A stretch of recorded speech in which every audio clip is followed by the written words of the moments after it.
புதுச்சேரி கிழக்கு காவல் சரக காவல்துறையினர் பள்ளி மற்றும் கல்லூரி மாணவர்களை கொண்டு சிலம்பம் சுத்தியும் நடனம் ஆடியும் போதைப் பொருட்கள் பயன்படுத்துவதால் ஏற்படும் தீமைகள் குறித்து பொதுமக்களிடையே விழிப்புணர்வு நிகழ்ச்சி நடத்தினர். புதுச்சேரியில் நாளுக்கு நாள் கஞ்சா மற்றும் தடை செய்யப்பட்ட போதைப் பொருட்கள் விற்பனை செய்யப்பட்டு வருகிறது.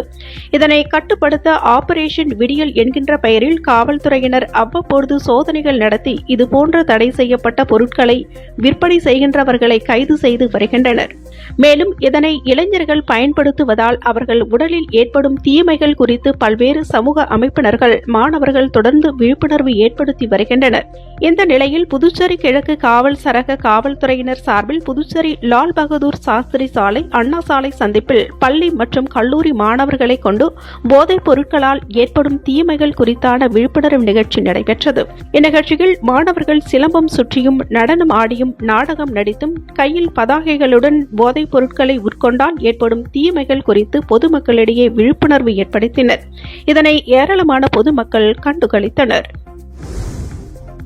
உங்கள் சக்தி சேனலின் புதுவையின் அன்றாட நிகழ்வுகளை உடனுக்குடன் தெரிந்து கொள்ள சக்தி சேனல் புதுச்சேரி யூடியூப் சேனலை சப்ஸ்கிரைப் செய்து கொள்ளுங்கள். மறக்காமல் பெல் பட்டனையும் கிளிக் பண்ணுங்க.